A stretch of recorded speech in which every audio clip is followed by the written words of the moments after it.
Hi, my name's Evonne Kalafatas. My husband and I commissioned this house in 2010 in Bardwell Park. I was kind of wondering if I'd made a really bad decision about buying this house. I was concerned about just the everlasting sort of darkness in all the rooms, the bedrooms, the lounge room, the kitchen. So we talked about it a lot, and obviously cost was an issue, having to think about buying a new place.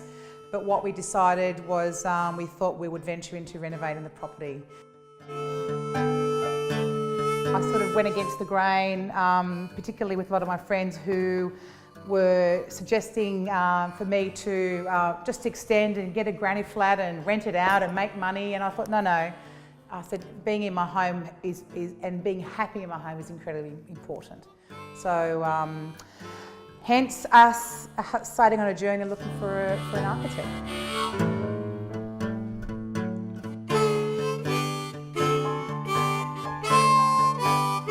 Selecting an architect was quite difficult. We spent a lot of time looking on the internet. I also used to walk around houses that I could see being renovated. I came across a friend of mine who had recently done some work. Her daughter had actually done some work, and I was completely in awe of these images that I'd seen in the work. I'm Hannah Tribe. I'm an architect. I'm the principal of Tribe Studio Architects, which is a small practice in Surrey Hills.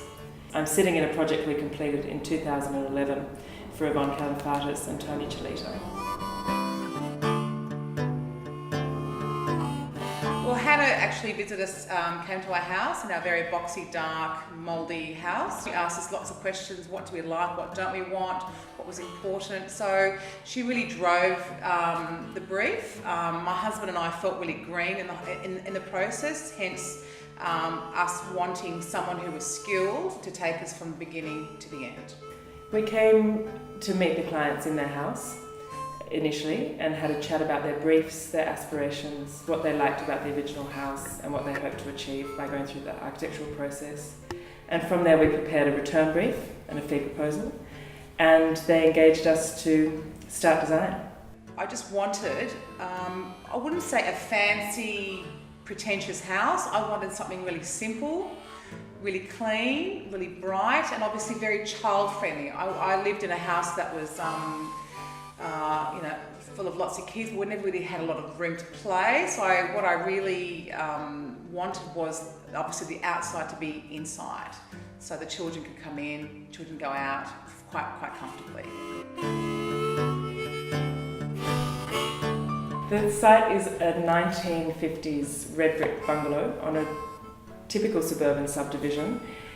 I really love the existing house.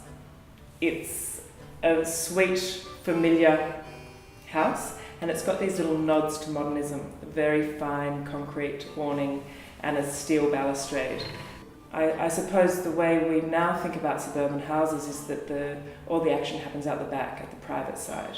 So formerly we would build with the best face forward to the street, and all the good stuff happens on the street, and then the house kind of diminishes importance at the back, and you find laundries and horrible little kitchens in the best spot in the house with no windows onto the garden.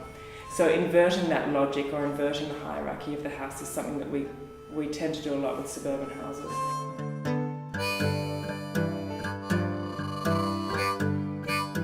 We entrusted Tribe Studio to design something for us, and what they presented with us in terms of design was just blew us away.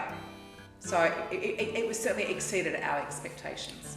That moment of actually seeing something greater and bigger than what I could ever possibly imagine has always stayed with me.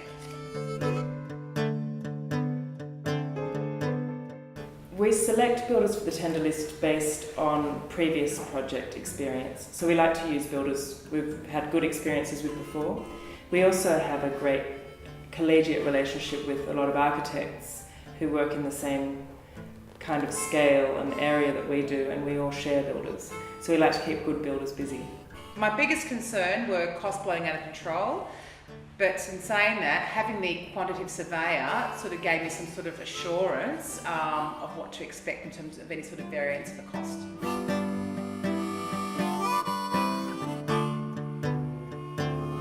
We visited the site during construction initially every 2 weeks, so to sort of get a progress report, and it was always a very emotional experience because you'd come here and things were changing and there were bricks being built and there were floors being laid, so it was great. I really honestly felt that was integral in seeing how the house was becoming alive, because I actually could see the formation of this piece of art. The final build is so close to the initial model from the initial charrette, which is really sweet, that there's this very direct relationship between the first evocative sketch that was about sunlight, informality and volume, and the final product. One of my favourite spaces, everyone laughs at me when I say this, is my outdoor shower. It is a bit of a luxury having a shower outside at night time with the stars and the moon. It's my sort of my own romantic time. I love the brick because it's raw, it's classically beautiful, it's timeless. These are actually bricks from my mother's home that we had moved to my previous house, which we then moved again to this house here. What I really enjoy about the kitchen is being able to see my family in front of me. To my left, there's a window outside. To my right, I can see them in the music room. In front of me, they're playing. And it's just, I can't explain that joy that it gives me.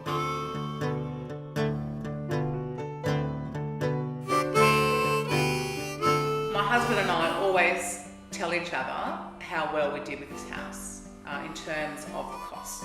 And it's not just the upfront cost, it's knowing that I'm not having to pay another person to come and do more work in a year's time or 6 months' time or anything like that. So I feel that we've built a house for my family for life. I think it was the best investment we made, apart from getting married. The beautiful thing about designing a new house for people is that you enter into that dreaming about the future phase of their lives.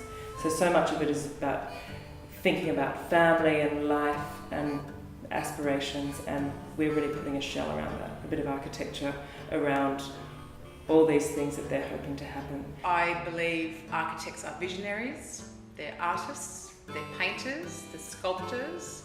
They do things that me as the ordinary resident, living in a house would not be able to do.